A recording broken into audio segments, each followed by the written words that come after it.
and we're going to talk about monopolies. If you remember our market structure continuum, we talked already a lot about perfectly competitive environment. We're going to switch over now to the other extreme and talk about a monopoly. And of course, a monopoly is that, well, it's a market structure that's the least competitive possible. You only have one firm, and that firm has full market power. So we're going to talk about profit maximization in this context, and then we're also going to compare and contrast it to, well, the overall outcomes we're going to compare and contrast to perfect competition. So in a monopoly, we have a single seller. There's no close substitutes. Usually they're selling a unique product, and rather than being a price taker like a perfectly competitive firm, we call them a price maker. They can set the price to whatever they want. Of course, they're subject to their demand curve, but they don't just take a market price as given, and they won't lose all of their sales if they lower or if they have if they increase their price. They will face a regular downward sloping demand curve. Now, usually,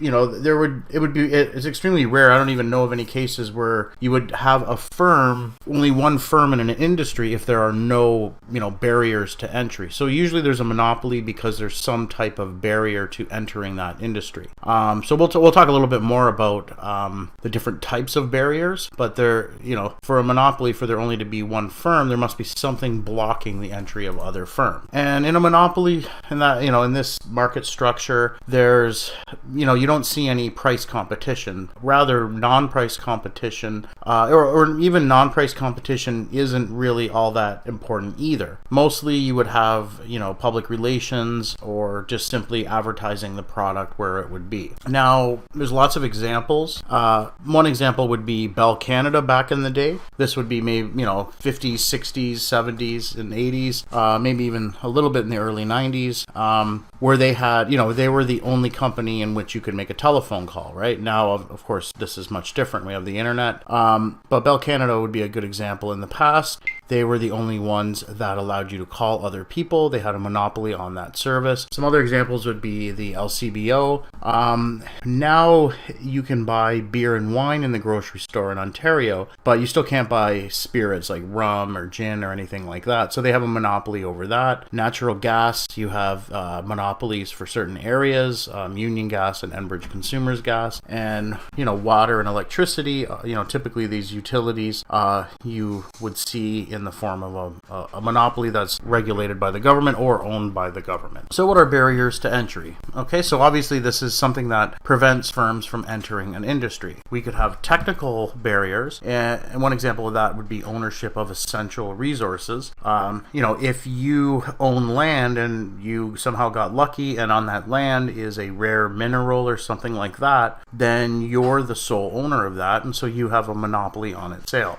Some real world examples would be the International Nickel Company. In the past, they controlled the world's nickel supply. Another popular example is De Beers Company in South Africa. They own most of the world's diamond mines, so they control the supply. Another type of barrier would be termed economic barriers. So an example would be economies of scale. The best example where this happens is in the production of automobiles. So if you have a large plant and you're able to have a very large assembly line and a well-developed supply chain, then you're going to be able to achieve very low cost per unit. And so a new firm that would like to enter this industry, in order for them to compete, they would need to spend a massive amount of money, or they'd have to somehow raise the amount of money to be able to spend the capital, on the capital that would be required to have such a firm. So you could have economic barriers. So this is usually seen in manufacturing, where there's just huge economies of scale. So whoever's first in line, first to the post and is able to get very large, they get to have these very low costs per unit because of their size and specialization. And so they make it more difficult for new firms to enter, because the new firms would have to spend millions and millions of dollars to be able to have the capital they need to be able to compete. And they might not want to do that, especially if the other firm already has a large portion of the market share. So it would be very, very risky.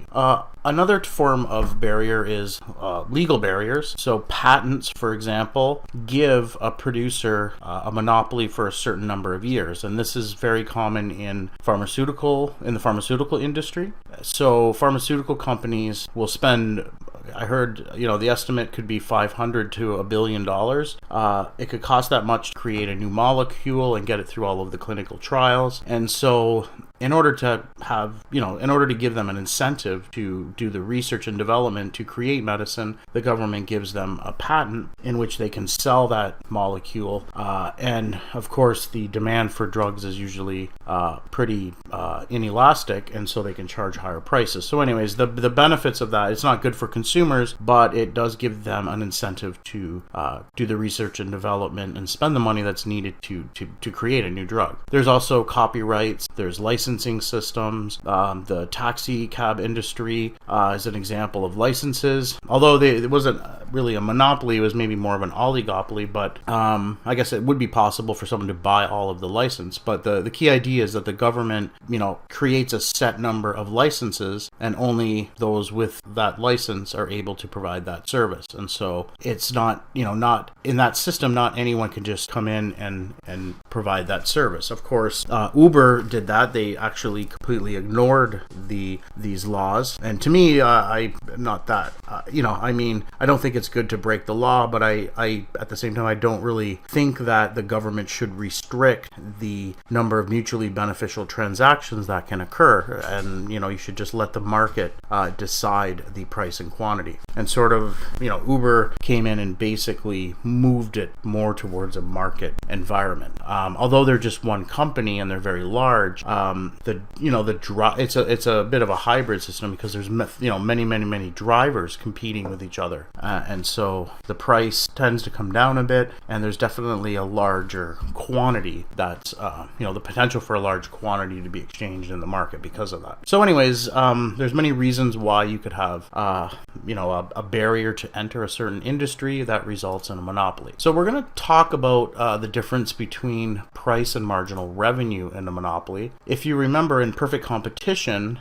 the assumptions surrounding that market structure that we made, yielded a setup where the individual firm just took the market price as given, and they're so small they can just sell whatever they want at the market price. And so they didn't face a downward sloping demand curve, but a monopolist will face the entire industry, right? So whatever the consumers are in that industry, that's the demand curve for the monopolist. It's just one firm, it's going to face a downward sloping demand curve in that industry. And so if it wants to increase its sale, it would have to lower its price. It can't just sell all it wants at the market price. So in that case, the monopolist's marginal revenue won't be equal to the price. In fact, it'll always be less than or equal to the price. And I'll show you why in a moment. But just remember, the marginal revenue is the amount of revenue that the firm receives for an additional unit of output. And so the difference in the total revenue at the new level of output and at the previous output, that difference will be less than the price. And really it's because you have to lower the price that the marginal revenue will be lower. So let's think about that a little more in detail. So when a monopoly increases the amount sold, it has two effects on total revenue. The first effect is called the output effect. So all we're saying here is that more output is sold, so the quantity is higher. And so that's going to increase your total revenue. But the price effect, we have this price effect, and in order to sell more, the price must decrease. We're just thinking about moving along the demand curve here. So when we lower the price, we have two effects. First, the quantity will increase, right? Downward sloping demand curve. If we lower the price, the quantity will increase. So since the quantity increases, we're going to have an increase in revenue. However, in order to do that, we need to lower the price. And so the amount of units we're selling initially at that price will also, we have to charge a lower price for those as well. You can only charge one price. And so the price effect will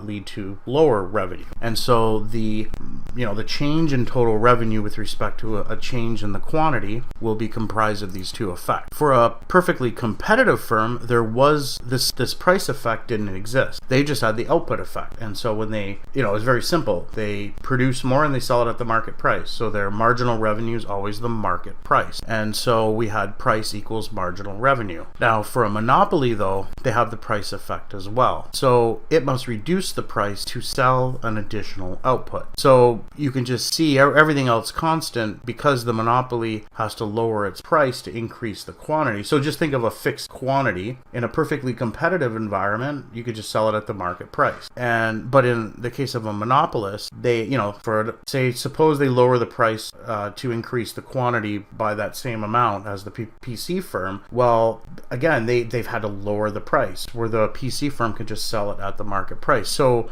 just intuitively, you can see that the marginal revenue would be less than the price. But we can show that a little more rigorously on the next slide.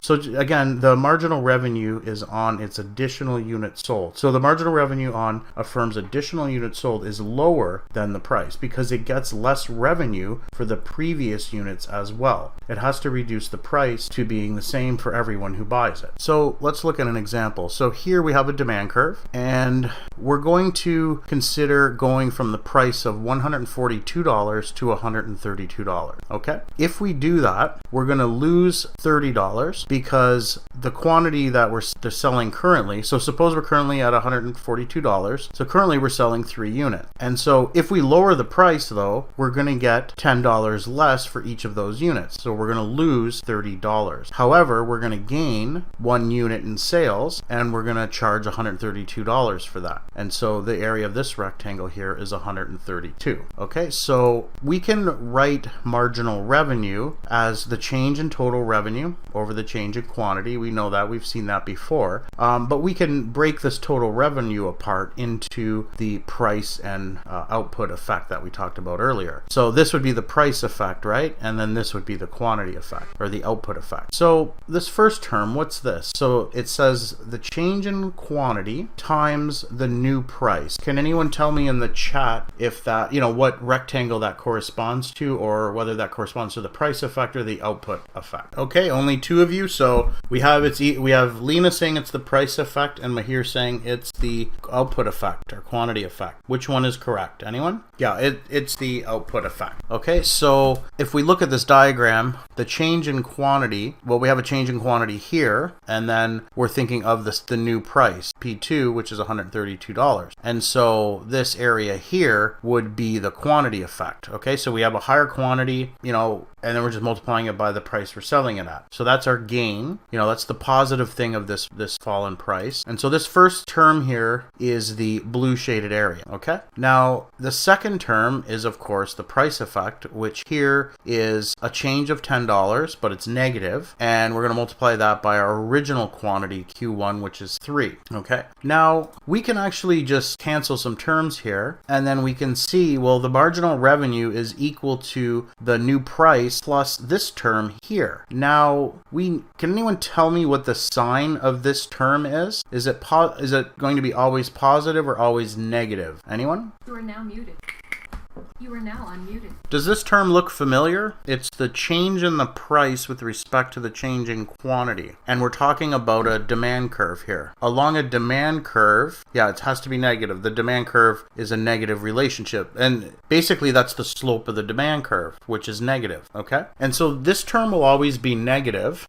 Now, this term to the right is a quantity, so it's always going to be positive. So then this whole term, if we always multiply something negative by something positive, what will we end up getting? We will always get something that is negative. Okay, so this term is always going to be negative, and so the marginal revenue then will be the price minus some constant amount. And so marginal revenue will always be less than the price. That's the idea. If we look at the change here, so going from 142 to 132, we can plug in the number. So the P2 is 132, right? And then if we plug in the change in P, which is 10, the change in quantity is equal to 1. I'm just filling this in here. And Q1 is 3. So if we plug that in, we get that marginal revenue is $102. So the marginal revenue associated with the price $132 is 102. And so that's this point here. And so we could do a similar exercise and derive the entire marginal revenue curve. So the bottom line is marginal revenue is less than the price.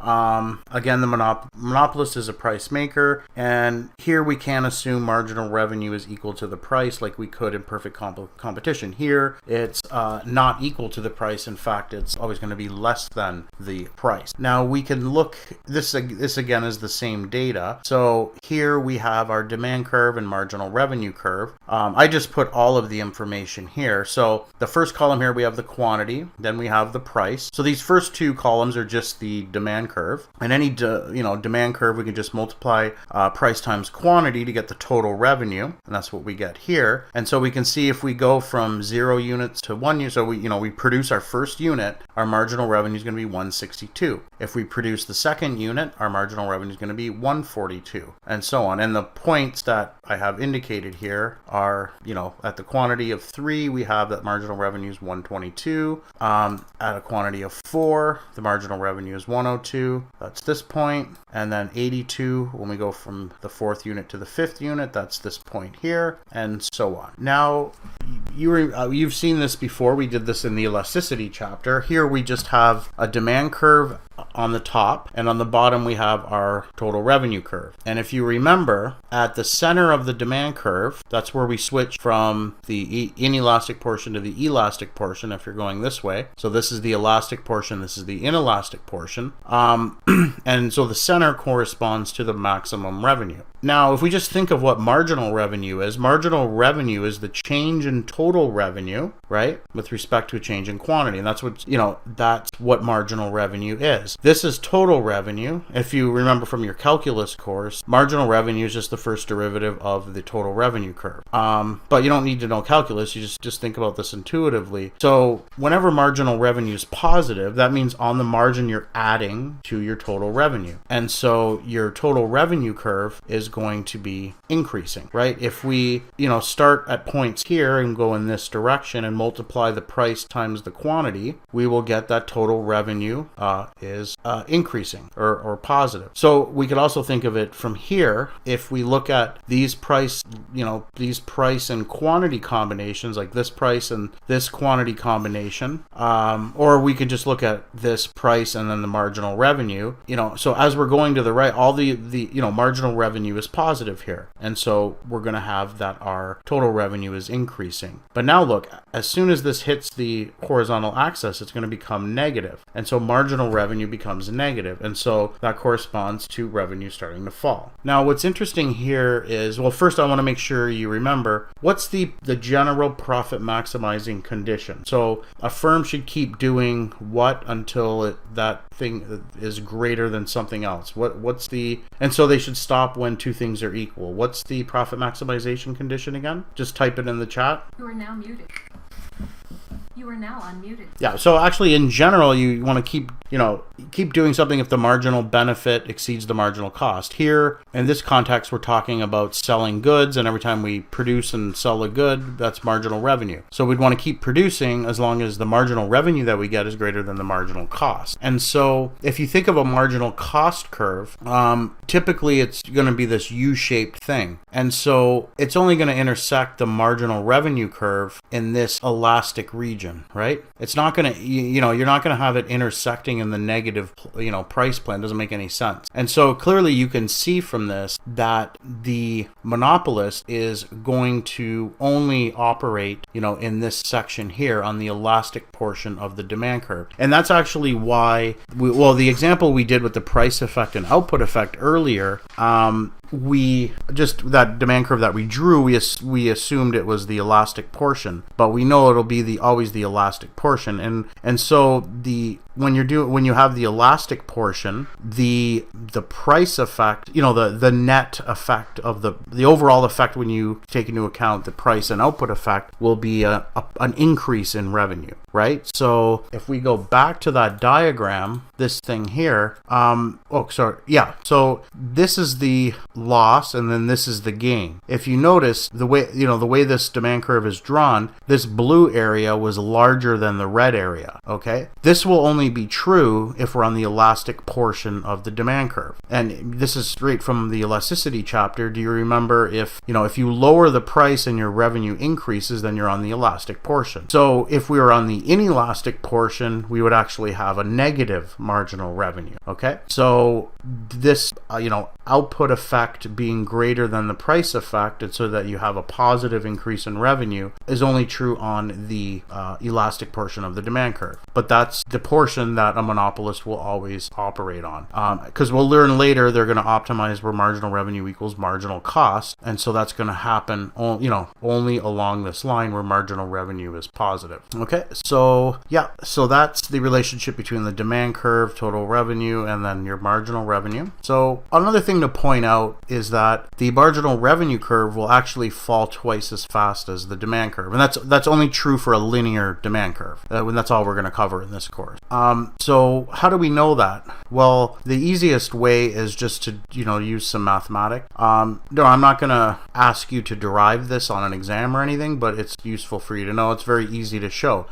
So we could write a demand curve, a linear demand curve like this. So the price equals some intercept term, and then this, negative b. And so it's negative because we know the slope of the demand curve is negative. B represents the change in price over the change in quantity. It's a rise over run, and that's going to be always negative. Now, total revenue, then, we could just take the price here, which is equal to A minus BQ, and then multiply that by Q. Remember, total revenue is price times quantity. So now we have an expression for total revenue. And we could just rewrite this as AQ minus BQ squared. And, this here is the total revenue. Marginal revenue is the change in total revenue over the change in quantity. Now, using calculus, you could just take the first derivative of this, and you would get that marginal revenue is equal to A minus 2BQ, right? You're just putting the exponent in the front. So this disappears, it's equal to 1. You put the exponent in the front, and so you end up with A minus 2BQ. And so the marginal revenue is expressed by this function here. And if you look at the slope of this, it's 2 times, larger in absolute value. And so the marginal revenue curve falls twice as fast as the demand curve. Okay, so if you're ever given a demand curve, you can easily sketch out the marginal revenue curve. You just go to the center of the demand curve, draw a straight line down. That's where marginal revenue is going to hit the horizontal axis. So you put a point there, and then initially the marginal revenue and the demand curve are the same thing. So you'd put a point there and just draw a straight line, and you have your marginal revenue. So now let's think about profit maximizing. It's pretty simple. It's, the overall principle is the same. You keep producing as long as your marginal revenue exceeds your marginal cost. Except here, we can't say that price equals marginal revenue because we're not in the perfectly competitive environment. So in order to find the profit maximizing price and quantity, we need to first find where marginal revenue equals marginal cost. And then so this is for a diagram. So on a diagram, we would find that point. That would tell us our Q star, but then we need to find what the price is. And then, so, the demand curve tells us that, right? If our profit maximizing quantity is something like 10, then we need to know what's the highest price we can charge to sell 10 units. And that demand curve would tell us that. So we go up to the demand curve and then go over to the vertical axis to see what the price is. And then once we have that, we, do what we did before. At that quantity, we look for the average cost or average total cost. And then once we have price, average total cost, and Q, we can calculate the profit the same way as we did before. Okay, so let's and so this here is telling you that there's two methods. We could look at the total revenue and total cost curves, but typically the marginal revenue marginal cost curve way is more interesting. Okay, so we talked about this before in the previous lecture, how you could look at the total revenue minus total cost and then find out what quantity that difference is the largest, because that'll be the largest profit. Or we can just look for where marginal revenue equals marginal marginal cost. So let's look at some hypothetical data. So here we have the quantity of output, we have the price. So, these two columns are the demand curve. Here's our total revenue. We can easily get marginal revenue from this. It's the change in this divided by the change in that. We're given our average total cost. So this is the average total cost for each quantity. And so our total cost is equal to the, column 1 times the average total cost. Remember, average total cost is equal to total cost divided by Q. And so total cost then is equal to average total cost multiplied by Q. You can just rearrange the formula. And so that's how we get our total cost column. We're just going to take average total cost, multiply it by Q. So we're just multiplying this column by this column. Marginal cost is the change in total cost or total variable cost. We don't have total variable cost here, so we're just going to use the total cost. So it's the change in this with respect to a change in the quantity. And so our marginal cost is listed here. And so we can actually look at both methods here. So profit is equal to total revenue minus total cost, right? And so the quantity that gives us the highest profit is going to be a quantity of 5, where we would get $140 in profit. But we can also find this point just by looking at where marginal revenue and marginal cost are, close to being equal. If you look at a quantity of 5, you get marginal revenues 82, which exceed your marginal cost. So you should definitely produce that unit, right? You should definitely produce Q is equal to 5. Should you go further and produce a quantity of 6? Well, if you do that, your marginal revenue is $62, but your marginal cost is 80. So 80 is higher than 60, so you would lose money if you did that. So you're going to stop at 5. Okay, so that's the idea. So, if we put the quantities in decimals, made it a little more granular here, the profit maximizing quantity is probably more like something like 5.5. So we're just going to stop before the quantity in which we would make a loss, right? If it's more discrete like this. So on a diagram, the first step is to find where marginal revenue equals marginal cost. Okay, so I'm going to leave this up to you. So what is the profit maximizing quantity, and what is the price that would go along with that? You can just type that in the chat function. You are now muted. You are now unmuted. Okay, so some of you are saying that the quantity is 5. That I agree with that. Now, what's the most the price can be to be able to sell 5 units? How many units of the good? Okay, so a lot of you are saying 75. If the price is equal to $75, how much will they be able to sell? Or in other words, if the monopolist set the price at $75, how much would the quantity be? So I'm just asking you how to read off of a demand curve, right? If the price is 75, what does the demand curve tell us the quantity demanded would be? Yeah, it would be 10. Do we want to sell 10 units? No, we want to be able to sell 5 units. So how do we get the price?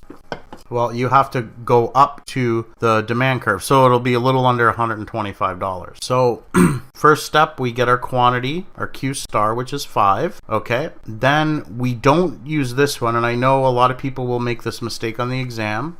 So, for those of you who are listening, it's not this. You have to go up to the demand curve. That's what tells us what the price has to be. So in this case, the price is $122. Okay. So the monopolist then will charge a price of $122, and the quantity demanded will be exactly equal to 5, which is the profit maximizing quantity that it wants to sell. That's where it would maximize its revenue, or its profit, sorry. And so how do we calculate profit? So we need our average cost curve. And so at that quantity, we go up to the average cost curve, go over here, and we see that it's $94. So it's just a little bit below 100. And so then we have all the information we need to calculate the profit. Does anyone want to calculate it? You are now muted.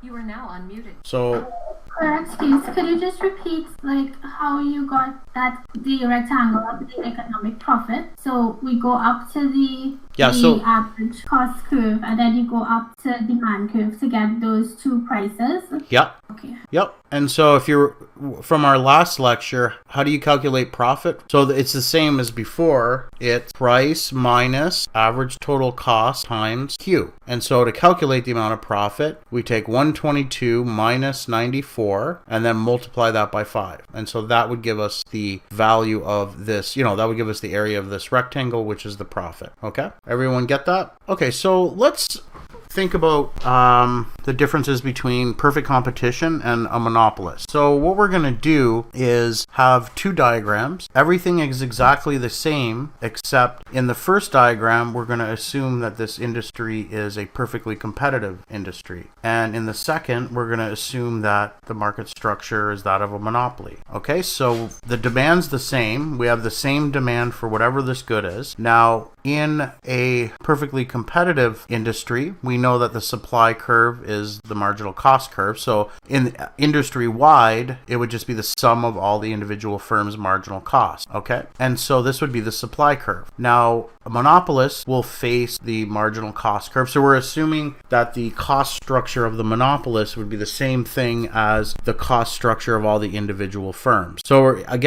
we're saying everything's the same here, except that instead of having a bunch of small firms, we're going to have one big firm. And so if we look in this first diagram, the market equilibrium would be QC and the price would be PC, right? The market would go to where supply and demand is equal. Each firm individually is going to be setting their price equal to marginal cost and producing that quantity. All of those quantities would sum up to QC. They all would charge the market price. But now a monopolist, what are they going to do? Well, they're going to set their marginal revenue equal to their marginal cost. And so now tell me, what price is the monopolist going to charge and what quantity? The monopolist is going to charge, are they going to charge PC or PM? Unmuted. Yep, that's right, Kavan. Yep. Okay, you guys. So PM. And so if the only difference is the way we set up the industry, if we set it up as a monopolist, the monopolist is going to behave in a profit maximizing way and they're going to produce QM and charge PM.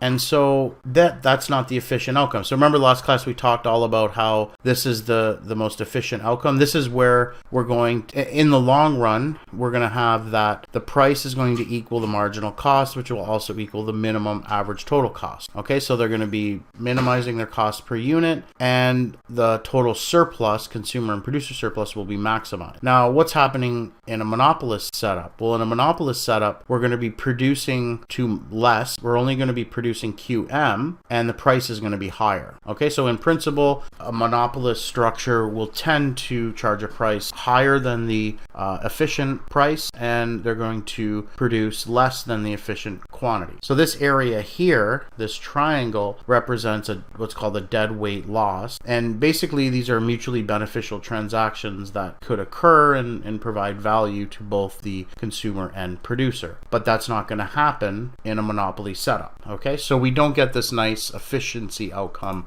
when we're thinking about a monopolist. We're going to have that the price is going to be greater than the marginal cost and the price will be greater than the minimum average total cost. So we don't get productive or allocative efficiency with a monopoly. Okay, this is just another illustration.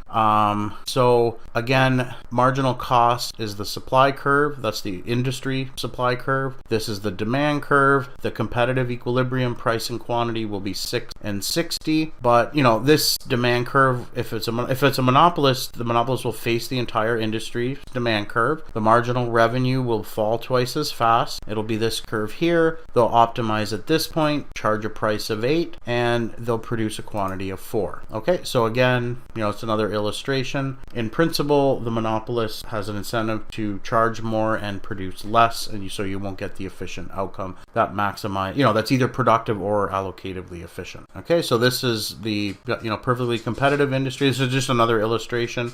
We would get this nice outcome where we're not going to produce more quantities. We're not going to produce less quantities. If we produce less quantities, we're going to reduce total surplus. And if we produce more, we're going to reduce total surplus as well. This would be negative surplus because the marginal cost would exceed the marginal benefit. So we get the nice outcome in a perfectly competitive setup. But for a monopolist, you end up having what's called a dead weight loss, which would be area B and C, right? There's consumers here with a willingness to pay that's higher than the marginal cost for someone to produce it. And so these are mutually beneficial transactions that will not occur. Also, some of the consumer surplus, which would have been here at the competitive market price, we would have this price, right? And so the producer surplus would be the area under the demand curve above this price. So it would be this whole triangle. But we're going to lose out on this this piece here in terms of consumer surplus. And then also, since the price is higher, the monopolist is going to charge this price. This amount of consumer surplus will go to the monopolist. So the consumer surplus will fall by this area here and this area here. And producer surplus will fall by this. But, the monopoly's gain is much larger. And so again, we call this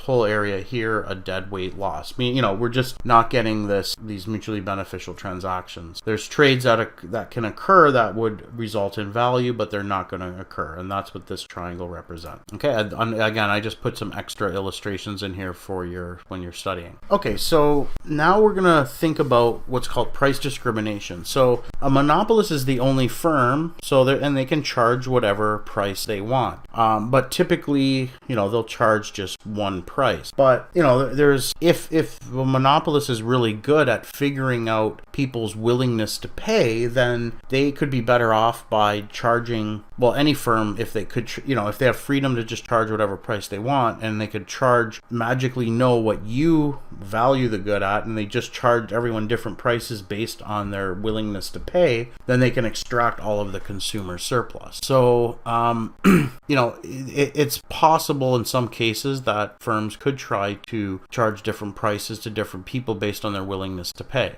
So price discrimination is just, charging different people different prices for the exact same good. So it's the business practice of selling the same good at different prices to different consumers. There's three kinds of price discrimination: first degree, second degree, and third degree. First degree price discrimination would be also called perfect price discrimination, and that, it's obviously just in theory because it would be difficult to do in practice. But, in an auction, the goods kind of, the price that it's going to be sold at is going to be very close to someone's maximum willingness to pay, right? So there are some situations where you could sell goods, the price that will end up being paid will be equal to the marginal willingness to pay, or the maximum willingness to pay. But before we go further, though, in order for price discrimination to be able to work, you need some things to be able to happen. The firm must have market power. A perfectly competitive firm can't do that because, for the reasons we talked about, they can only sell at the market price. So that's why we bring it up in this chapter, because a monopolist has full market power. Again, a perfectly competitive firm that raises its price even a little tiny bit would not sell anything. They get zero sales. Just like someone on the stock market trying to sell a stock that they own for a little bit more than anyone else's, they're not going to be able to sell it. The firm must be able to distinguish between consumers. If they don't have any idea of what the willingness to pay of their consumers is, well, then they can't charge them different prices. And so, and then lastly, this isn't going to work if consumers with low willingness to pay, who are going to be charged a lower price, buy it and then afterwards sell it to someone with a high willingness to pay, right? So if that's going on, then this system won't work. So again, in first degree price discrimination, this is where, if this is a theoretical idea where if you could just charge everyone their maximum willingness to pay. And so if that's the case, then we'll see there's an interesting outcome there. So some examples where this could happen. So in auctions, a higher willingness to pay will push up the price. So auctions are a good example where, so the person who wins the auction, it may not necessarily be the highest willingness to pay though, so it's still not perfect, but it's going to identify out of that crowd who has the highest willingness to pay. But you don't know if the person who won the auction would have been willing to pay double what they ended up paying. We know that they're paying more than anyone else, and so they're, compared to anyone else at the auction, they have the highest willingness to pay. So in that case, if you have a bunch of goods to sell, it depends on the scenario, but you might want to, you might do better as a firm to have auction each of the goods at different periods of time with different consumer groups, right? Because then you're going to be more likely to be charging prices that are closer to people's maximum willingness to pay. So that's or you could think of a single auction where you have a whole bunch of consumers, and then you auction off the first item, the second item, and you might be able to, although that may not work because people aren't going to overbid at first, because they know that there's more units available. So I don't know, you could, if you spend a long enough time thinking about it, you might be able to come up with some clever way to auction your goods. But of course, it's expensive. You need a physical. Well, you don't need a physical location necessarily. You could do it online, but it costs money to set up the site. You'd have to decide what your business is, right? Are you an auction business, or if you're a retailer, are you gonna, I think you see what I'm saying. There's ways to try and get close to this. Other things that companies will do is, they could size up customers, or perhaps they could have one of these surveys that you fill out, and then through that they can get a feel for what your willingness to pay is. If you live in a certain area that's more wealthy, or you're dressed very nice, you have an expensive watch, so maybe you have a higher willingness to pay. So assuming that income is associated with a higher willingness to pay, you could look for things that would signal someone's higher income. But these aren't perfect price, like these aren't first degree price discrimination is the idea that you would be able to exactly know everyone's willingness to pay and charge them that price. And so what's interesting about that is, if that's possible, then the monopolist will end up producing the competitive quantity, right? So just to keep things simple, suppose the marginal cost is just constant here. Then, we know that the optimal quantity would be where the supply equals demand in the overall industry, and, we would produce here. Well, that's exactly what a monopolist would do, because they can charge a different price to every consumer. So basically, as long as they could charge a price higher than the marginal cost and sell it, they'll do it. So they would end up producing here, but instead of this all being consumer surplus, it would be producer surplus. But still, your total welfare would be the same, except that all of it would be to the producer. So if you're not caring about the composition of the surplus, just the overall amount of surplus, the total surplus would be the same thing for a perfectly price discriminating monopolist. If it was set up as a perfectly price discriminating monopolist, or a perfectly competitive industry, you would get the same result. The only difference would be is that the surplus would all go to the firm. So here, this is what a monopolist would normally do. They set their marginal revenue equal to the marginal cost, and so this would be their profit here, for example. We'll just assume that, I think we're assuming here that this is equal to the average cost, and so we can just get the profit here. But if instead they were able to charge a different price to, the marginal willingness to pay for each consumer, that's, what the price they're going to pay is, this here would be their entire profit. So, so first price discrimination would eliminate consumer surplus. However, it eliminates the deadweight loss as well. So there's no mutually beneficial transactions that aren't occurring that can make at least one person better off. So for the monopolist, if you remember, we can write marginal revenue equal to the price plus this term. Remember, we said was negative, and because that's always going to be positive, this is always going to be negative. But for the monopolist, increased sales do not affect the price of any of the other goods. So remember the price effect. So if you're only charging one price, in order to get more sales, you have to lower the price. But in the case of perfect price discrimination, to sell an extra unit of the good, you don't need to charge all the same price to the other goods. You're charging each person their marginal willingness to pay. So the idea would be that if you're at some quantity and you want to sell another quantity, you do need to lower the price because you want to sell it to the next person at their marginal willingness to pay, but you don't have to lower the price for all of the other goods, before that good, right? And so this term here is going to be equal to zero. There is no price effect, you could say. And so the marginal revenue would be equal to the price equal to the demand curve, which is similar to perfect competition. But again, this is only in the case of first degree price discrimination. So of course, this isn't something that's very practical. There's other forms of price discrimination that we see in the real world. So second degree price discrimination is just discounts for bulk purchases. So selling at a discount price after a certain number of goods are purchased. And we know that this is going to be correlated with the willingness to pay, right?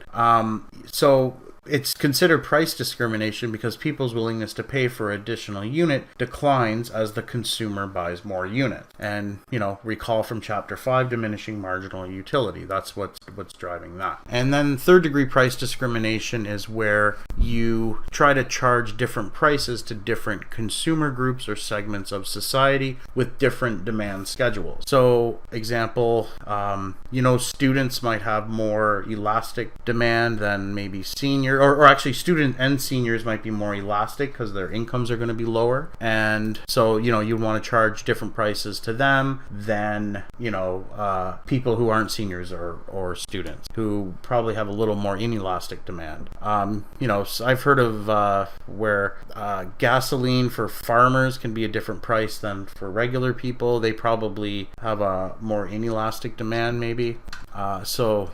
Gas stations maybe near a farm could charge a different price. Bus passes, so, here you're getting frequent users compared to less frequent users. Customer appreciation days. So, these are just some examples. Tuesday deals at restaurants. So, the idea here is that instead of the monopolist just having all the consumers combined and just charging one price, if they knew information about the demand for each of the different segments, then they could charge a different price and make more revenue. So suppose small businesses have more inelastic demand than students. So there's some kind of a product here. Small businesses would have more inelastic demand. Here we're just to keep the exposition simple. We're just going to set marginal cost equal to average total cost. So then this is going to be profit, right? So the firm here would then, be interested in charging this price here and selling this quantity because that's where marginal revenue equals marginal cost. And so because the demand's elastic, you can see that the price they could charge would be quite high. Okay, so this would be their economic profit. Now for the other student group, they have more elastic demand. We're going to set marginal revenue equal to marginal cost, and then the price won't be able to go as high here because of the elastic demand. They'll charge a price of PS to the students and sell this much to the student. Now, if you were to combine, I won't do it, but if you were to combine the demand curve and have this just an entire market and then look at where the price equals marginal cost would be and then calculate the profit would be less than what you would get here. It would be less than the sum of these two boxes. Okay, so total profit would be higher if the two groups were combined and both charged the same price. So total profit is higher by segmenting than if the groups were combined and charged the same price. Okay. Birthday discounts. That's a good question, Giselle. I don't think that would be an example because I don't think your birthday has nothing to do with your willingness to pay. If anything, your willingness to pay would be higher on your birthday, probably because you got money as gifts that day, and so they probably want to charge you a higher price on your birthday. So the question is, why would the firm do that? Well, it's just a different thing. It's just sort of a promotion, right? The reason why seniors and students get discounts is because their willingness to pay is lower, right? But birthday, not exactly the same. This is just another example here. Here we're looking at haircuts. So we have figure A is for adults. This is in the textbook too, which is embarrassing. They should, you should always label your curves, like on a test or something. If you had to do written tests and you didn't label your diagram, I always take marks off for that. So I would take marks off the textbook if this was their exam. Anyways, these are just different demand curves, okay? And so here we're saying this is the demand curve for haircuts by adults. It's more elastic than this curve. This represents the demand curve for seniors. It's a little more elastic. They're going to be more willing to do without if the price gets up too high, we're thinking, because they're on a fixed income. So the total demand by both groups is shown in figure C. Okay. Now, if there was only one price that could be charged, figure C shows that the price that maximizes revenue is $15. So we're just gonna, it's kind of loose here. We're just keeping things simple with this illustration, saying, I guess we're just gonna focus on revenue here and assume that maybe there's just fixed costs, right? So then if there's no variable costs, then won't matter. But that's not that realistic for haircuts, but we'll just go with the textbook's example. But we're just trying to get the idea here. So let's suppose $15 maximizes total revenue. That looks like it's kind of right. That would be exactly in the center of the demand curve, right? So then, okay, so they would charge $15 and they would get 80 consumers per week. And so their total revenue would be 15 times 80, which would be $1,200. However, if instead they charge different prices in each of these for each of these groups of people, so then if we look at the first demand curve, maximum revenue, the price that would maximize revenue would be $18. I guess that's roughly the center of the demand curve, maybe. Let's assume that it is. And so if they do that, they're going to be charging $3 more than they would have, in the case where they had everyone together. So they're going to charge $18. They're going to sell a bit less, but their profit will be $18 times 45. For these consumers, the price that would maximize total revenue would be a lower price, $12. So that would be around here. And so if they charge $12, the seniors will buy 40. And so we end up with a revenue of $480. And if we add these two revenues together, we get $1,290, which is larger than $1,200. Okay, so we're just illustrating how charging different prices for different groups of consumers with different demand elasticities. So in other words, different sensitivities to the price. And so there's going to be differences in their willingness to pay at different prices. So we can, in doing so, we can, the firm can increase its revenue. Okay, so this is an example of price discrimination to different groups of buyers. Let's talk now about a natural monopoly. So a natural monopoly is where you have economies of scale being so extensive that in order for it to be able to make a profit, it would have to produce an output that is very large relative to the size of the market. The best example would be, there's lots of examples, but they're all similar. I like to use the one of Bell Canada. So when Bell Canada first came out, I'm sure in the day, they came out, they invented the phone, and at some point, everyone had a phone in their home, right? In order to have a phone in every home, someone had to lay copper wires to every single home in apartment building in the country or whatever area you're talking about. That's not cheap, right? First, copper is expensive. Second, it's expensive to hire people. It's somewhat labor intensive to do. Well, it's pretty labor intensive actually. So you have to spend a lot of money. So in this case, you would need to have, in order for your average cost per unit to be low, you need to have a large portion of that market, right? So in this case, it's only natural to have a monopoly. That's, I guess, where the word natural monopoly comes, because it wouldn't make sense to have two firms laying copper wire to everyone's homes, right? And incurring those huge, fixed costs. In fact, probably if two firms did that, neither one of them would be able to make any money, right? Well, suppose the market share was split 50-50, then their average cost per unit is probably going to be very high, and so it might be higher than the price they can get, and so they're going to both lose money. Okay, so it only makes sense just to have one firm do it. They have a monopoly. Now, but the question after that is, should the government regulate this monopoly or not? In the case of Bell Canada, I think when I was a kid, they were starting to get out of that. But I remember as a kid, when I was in my teenage years, the government, Bell Canada couldn't just increase your monthly phone bill. They had to get approval from the government. So they had to, justify any changes in their price. Okay, so that's what they did in the case of Bell Canada. They let them have a monopoly, but they weren't just, able to just charge whatever price they wanted to. They had to get approval first. So anyways, that's the idea of a natural monopoly. Again, it's just the idea of these large fixed costs. And, the only way it really makes sense is to have one firm incurring those costs so that, they get the economies of scale. So because they're larger, then they're able to get a lower cost per unit. They're able to cover a lot of those fixed costs because with having all of the sales in the market. Now you could argue, so we saw some negative conclusions in theory or in principle about a monopoly. All else constant, a monopolist would tend to charge a higher price and produce less. You'd have this deadweight loss. But you could argue that, again, this is sort of along the lines of economies of scale.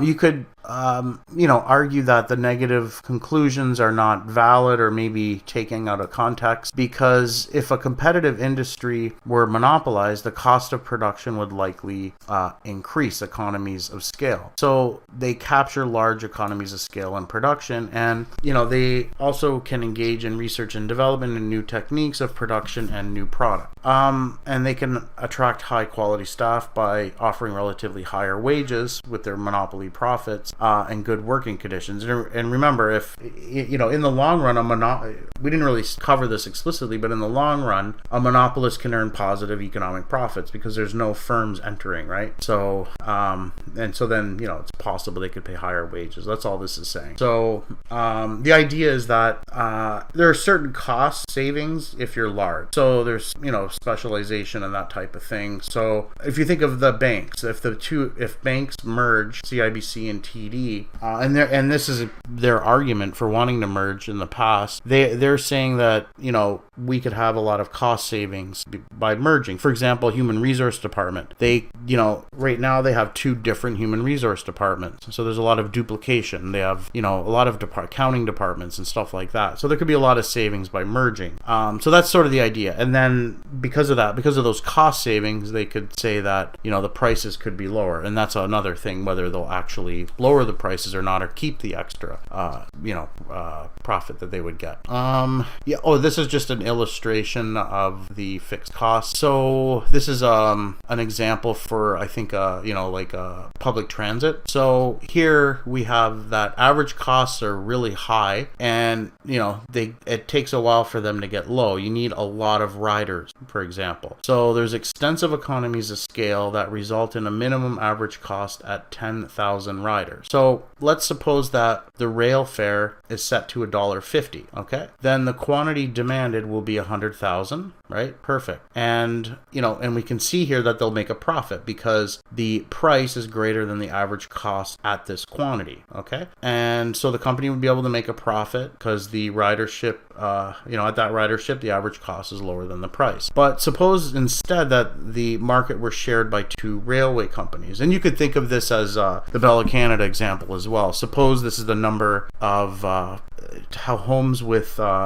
phones in them, and so in order for them to make a profit, they would need to have all the homes, right? That, or something like that. Maybe this is all the homes, but they would need to have almost all of them in order to make a profit. And so if instead you had more than one firm, so here are the examples for two rail companies, or if you had instead two phone companies, and they each had faced this cost structure, so they're each going to have to lay down the infrastructure for this transit. And so let's suppose then they share the market at 50,000 each. That's all you have two firms now, but the market share is 50% each. Well, then clearly they're not, either one of them they're not going to be able to make a profit, because if we look here, in order to be able to get, the price here would be $2.50, right? And at this price, we can see that the average cost would be, I'm sorry, my mistake. Okay, so if the market were shared between two rail companies, say 50,000 riders each, then the average cost would be $2.50, right? So $2.50. So then the price would have to be at least $2.50 for them to make a profit. But if the fare has to be $1.50, neither one of these firms would make any money. Okay, so this is just another illustration of the reason why a natural monopoly can be okay, because you wouldn't end up getting the product probably otherwise unless it's set up as a monopoly because of these huge fixed costs. Now, so there are three options to change monopoly behavior. And actually, the way the textbook goes about this is kind of strange. This taxing that they bring up doesn't solve this, doesn't do anything. So I'm not sure why they brought it up in the textbook, but maybe because they think, your first reaction might be, we can just use taxes and that'll change their behavior in a way we like. But you got to remember the issue here of a monopoly is that they produce not enough. The quantity's lower and the price is higher. And if you tax them, that's just going to make the situation worse. That's kind of intuitive. So I'm not sure why they brought it up, but we'll go with it. I guess you could think of maybe another way to ask this question would be, what are the common ways to the government can intervene in a market structure to change behavior or something like that. So anyways, the textbook talks about taxing the monopolist. We can just briefly go over that. But the other two options are more realistic. Now, this is very simple. It looks like, there's lots going on here, but if the solution, so if you decided, okay, I'm going to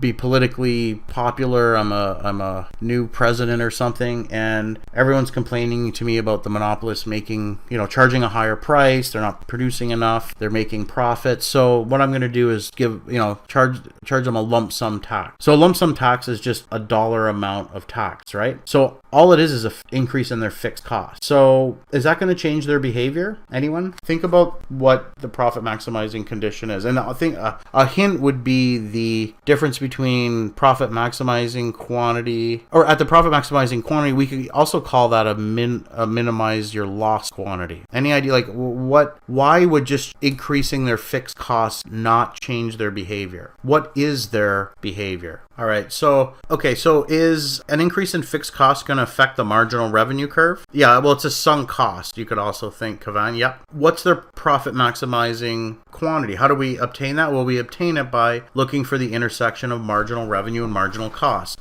Is a lump sum tax or an increase in a fixed cost going to change their marginal revenue? No, that's on the demand side. It's not going to, the consumers don't care about, that's derived from the demand curve. Nothing's changed there. Is the marginal cost curve going to change if we just have a higher fixed cost? Well, no. Remember, marginal cost is the change in total variable cost with respect to a change in quantity. It's also equal to the change in total cost, but again, the change in total cost will never change because of fixed costs, because fixed costs don't change, right? Marginal cost is the change in the cost with respect to the change in the quantity. Well, fixed costs don't change with respect to quantity, and so nothing's going to change. They're still going to find it profit maximizing to produce 1 million.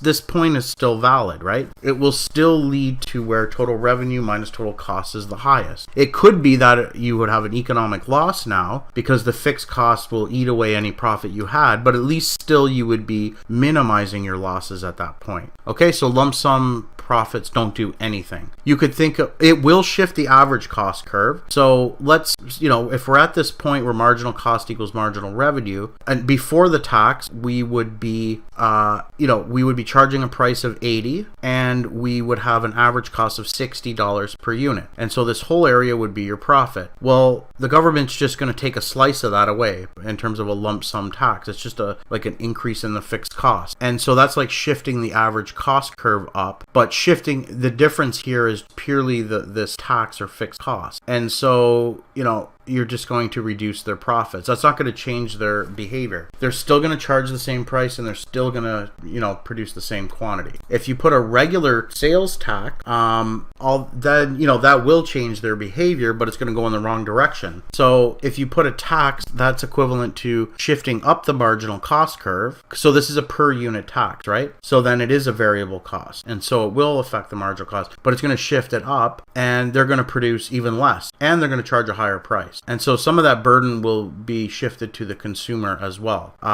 So anyways, this doesn't work either. And another thing they could do is to just directly set the price. So if they set the price equal to marginal cost, that would be the competitive, you could just estimate what the competitive market outcome would be and just set a price that would yield you that. However, that might not lead, they might not be able to make a profit off of that price. Or they could do what's what's called the fair return price and just set price equal to average cost. So they would set the price so that it would equal, the marginal cost they would set the price so that it equals to average cost, and so they would just break even, and so they would have zero economic profits. They would of course have accounting profits, but it would just be the amount of accounting profit would just be enough to keep them in business. So if we look at a diagram, the socially optimum price would be where the industry supply curve, in other words the marginal cost curve, intersects the demand curve. So they would charge this price, and then this would be the quantity. But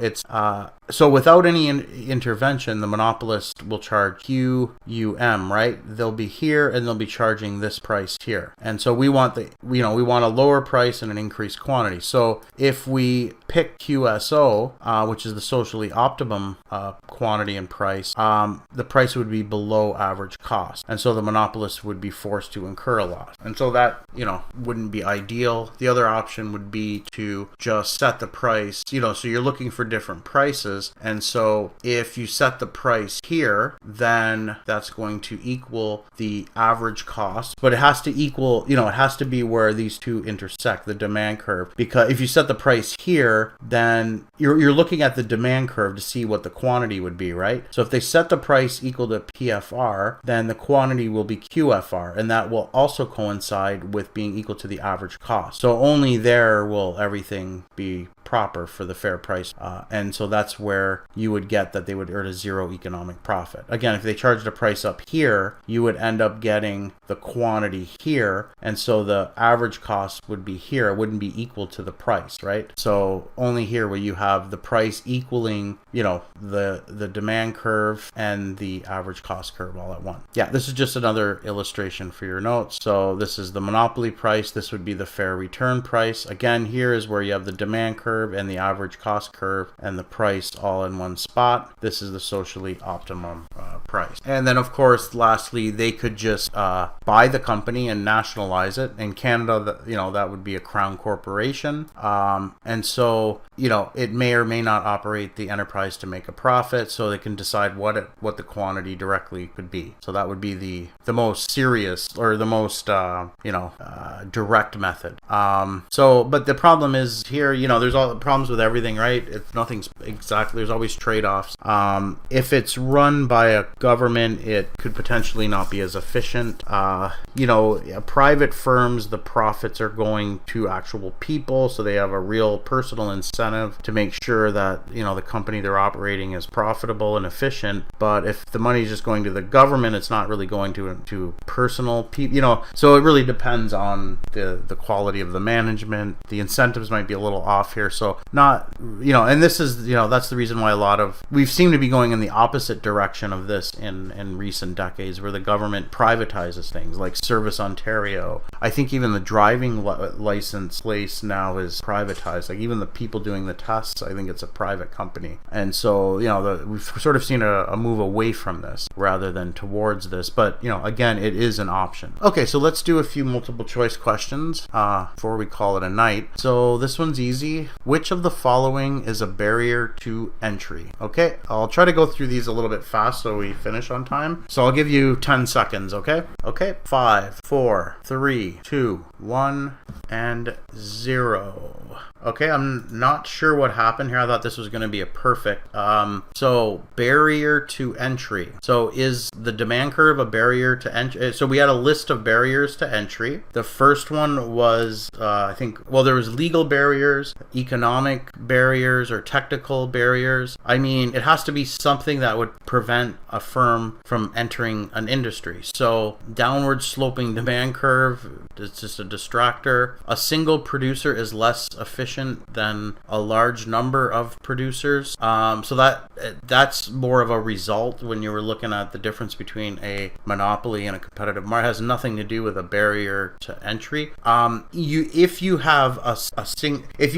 it said something about the current firm that's a monopoly, or the current firm that's the only the dominant firm has economies of scale, and talks something about economies of scale, and so in anyways that you would say something about them being more efficient, because of their economies of scale, well, then that could be a barrier. A homogeneous product, that's just the assumption that is in a perfectly competitive market. And it's not a barrier at all. It has nothing to do with a barrier. But we explicitly said in the lecture notes that a patent was a barrier to entry. So the correct answer is C. So I'm not sure why so many people got that wrong, but let's see how the next question goes. Okay, so the next question says, at what level of output, which we did quite a few times in the lecture, would a monopolist produce to maximize profit? You got it? So the correct answer is D. A monopolist will produce where marginal revenue equals marginal cost. Only an individual firm in a perfectly competitive market will produce output for which price equals marginal cost. Only in that market structure of perfect competition does price equal marginal revenue. And as I said a few times, it's always marginal revenue equals marginal cost. It's only true that price equals marginal revenue in a perfectly competitive environment. And the question here asks about a monopolist, and it's not true there, so it has to be the general profit maximizing condition of marginal revenue equals marginal cost.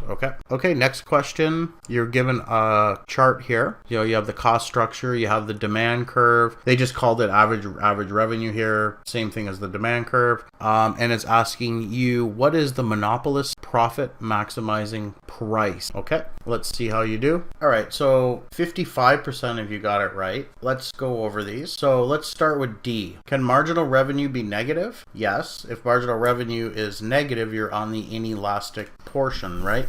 So we did talk about that. That's where the marginal revenue would, so when the marginal revenue hits the horizontal axis, anything to the right, it will be negative. So that one, maybe was probably the one I would expect other people to choose. If they're going to choose the wrong answer, that would be the one.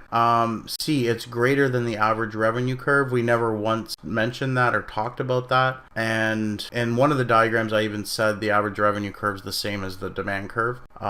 So we know that's not correct. Is marginal revenue upward sloping? So in any of the diagrams, did I ever show I said marginal I even showed algebra that the marginal revenue curve falls twice as fast as the demand curve. That was in one of the slides. So we don't never see marginal revenue upward sloping. Okay, so that can't be the answer. And since I showed that it falls twice as fast in any diagram we looked at it was always below the demand curve. Okay, next question. Okay, go ahead. So here we have two diagrams, each of these, they're industry structures. Okay, the first one is perfect. Well, I'm not going to say. And what's the correct answer? So for this, what did we say about a monopolist? We said they were not allocatively efficient or productive efficient. Okay, so that hopefully should be enough. So let's see how you do. Good job. So 60% got it right. This is a monopoly. This is perfect competition, right? That's a monopoly, perfect competition.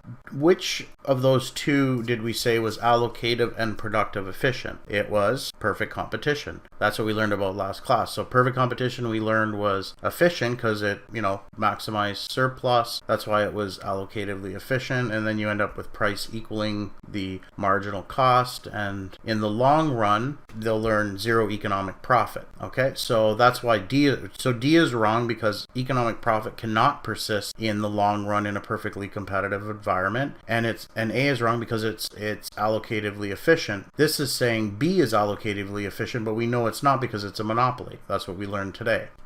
In C, it says B. In B, output will be the same as in diagram A. Well, no, because we know a monopolist will produce less than a perfectly competitive firm. They will produce where marginal revenue equals marginal cost, which is here at G, which would be less than A, or in this case, A. We just know that a monopoly, B is monopoly, so it's going to produce less. And so B is the correct answer. The output will be less than in diagram B than in diagram A. Okay, and yeah, last question. This one you better get 100%. Oh, actually for this, just ignore this with the same marginal cost. Oh yeah, well, we didn't get into that, so don't worry. You don't need it for the answer to the question anyways. What's the term for selling the same good to different people at different prices? So far, so good.